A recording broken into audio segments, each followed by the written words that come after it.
Federal government debunks reports of attack in Abuja. World Bank declines loan request by states. Nigerian Armed Forces champions global war against terror.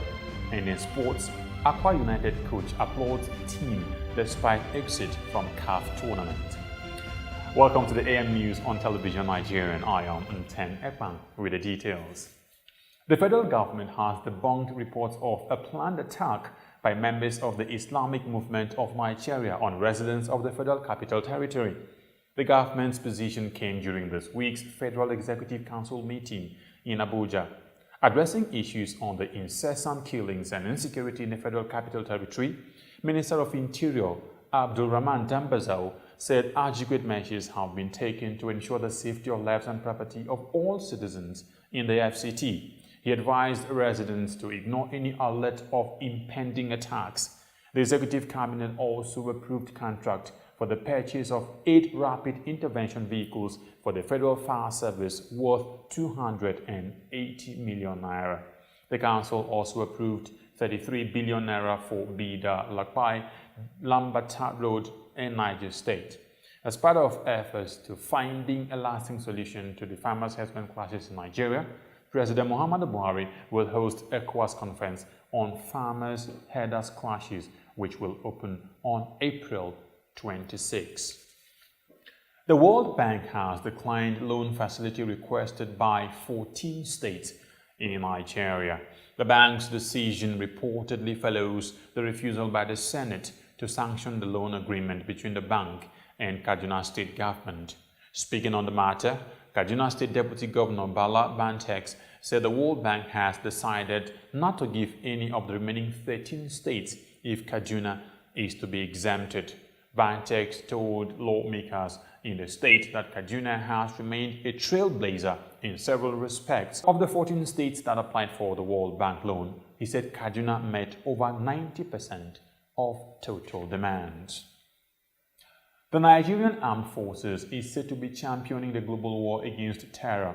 The Chief of Defense Staff General Abayomi Olonisakun stated these during the closing ceremony of the 2018 African Land Forces Summit in Abuja. General Olonisakun, who represented the Minister of Defense at the closing ceremony, stated that the armed forces of Nigeria have been in the forefront of combating terrorism. The closing ceremony also had in attendance the United States Ambassador to Nigeria, the Commanding General of the United States Army Africa, the Chief of Army Staff, among others. And still to come, wife of Katsina State Governor donate relief materials to hospitals. And in sports, Aqua United head coach applauds team despite crashing out of tournament. And on the foreign scene, Miguel Diaz-Canel has been sworn in as Cuba's new president. Details shortly. Welcome to Living Treasures Academy. Enjoy a conducive and serene learning environment. Qualified and experienced teachers. Equipped computer laboratory and library. Secured atmosphere. Extracurricular activities. An all-embracing curriculum for total development of the child. Comprehensive education for leadership. Join us today from crèche to secondary levels.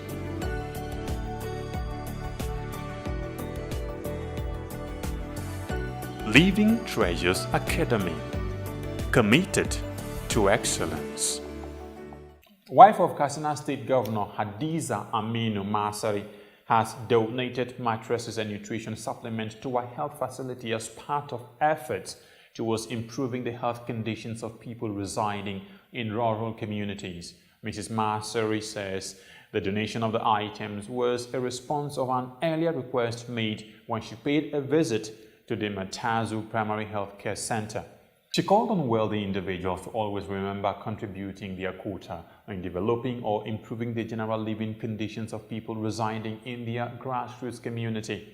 She also paid a visit to a community in Matazu local government area where she reiterated the commitment of the Masari administration on equal rights and opportunities. And in sports news, Aqua United head coach Abdul Maikaba has applauded his players despite their disappointing exit from the CAF Confederation Cup in the hands of Sudanese club Al Hilal. The Promise Keepers beat Al Hilal 3-1 in the playoff round second leg fixture at the Godswill Akpabio International Stadium Uyo on Wednesday, but were knocked out on the away goals rule, having lost the first leg 2-0. The coach was quoted as saying he is impressed with the performance of his team because, according to him, it's not easy to come back from 3 goals down in a match of this magnitude. He further said that his side made a mistake and they scored. Abdul Maikaba pointed out that the boys gave their all, but it was not just good enough on this occasion. Aside from the Uyo club, Plateau United and Aqua United also failed to make it to the group stages, leaving 2-time African champions Enyimba as the only team from the country still left in the competition. Miguel Diaz-Canel has been sworn in as Cuba's new president, replacing Raul Castro, who took over from his ailing brother Fidel in 2006. It is the first time since the revolution in 1959 that a Castro is not at the helm of affairs of the government. Mr. Diaz-Canel had been serving as first vice president for the past 5 years. Even though Mr. Diaz-Canel was born after the revolution, he is a staunch ally of Raul Castro and is not expected to make any radical changes. The revolution continues its course. He was elected by the members of the National Assembly, all 605 of whom were voted in March after standing unopposed. Mr. Castro is expected to continue exercising significant political influence in his role as the leader of Cuba's ruling Communist Party. And that's the AM News on Television Nigeria. Just before we go, let's look at the stories that made headlines. Federal government debunks reports of attack on Abuja. World Bank declines loan requests by states. Nigerian Army leads global war against terror.